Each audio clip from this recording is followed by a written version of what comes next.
কি গো, কেমন আছো তোমরা সবাই? শুভ বিজয়ার অনেক ভালোবাসা আর শুভেচ্ছা নিয়ে এলাম তোমাদের কাছে। সেদিন হঠাৎ করে খুব বৃষ্টি হচ্ছিল। ছেলে বলল, মা একটু ফ্রাইড রাইস আর পনিরের মালাই কোপ্তা কারিটা রান্না করো না, খুব খেতে ইচ্ছা করছে।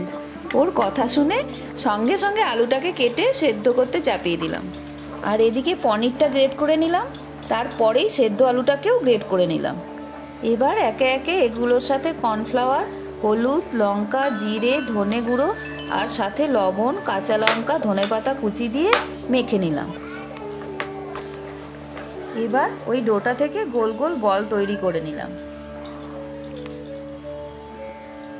এরপরে কড়াইতে সাদা তেল গরম করে কোপ্তাগুলোকে ছেড়ে দিয়ে ততক্ষণ ভাজলাম যতক্ষণ না কোপ্তাগুলোর লালচে রং হয়ে আসছে। তারপর ভাজা কোপ্তাগুলোকে একে একে সব তুলে নিয়ে সেই তেলেই শুকনো লঙ্কা, তেজপাতা, গোটা জিরে, এলাচ, দারচিনি ফোড়ন দিলাম। তারপরে ফোড়নে টমেটো, আদা কুচি, কাজু, চেরা কাঁচা লঙ্কা, হলুদ, জিরে, ধনে, কাশ্মীরি লঙ্কা গুঁড়ো দিয়ে একটু নাড়াচাড়া করে তাতে লবণ দিয়ে হালকা ভেজে নিলাম।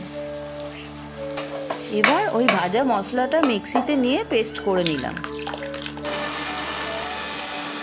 তারপরে আবার কড়াইতে তেল দিয়ে তেলটা গরম হলে পেস্ট করে রাখা মশলাটা দিয়ে তাতে মিক্সির বাটি ধোয়া জলটাও একটু দিয়ে দিলাম।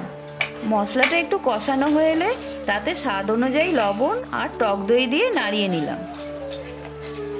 এবার ওর মধ্যে চিনি আর ফ্রেশ ক্রিম দিয়ে নাড়ানোর পর কসুরি মেথি ছড়িয়ে ভালোভাবে কষিয়ে নিলাম।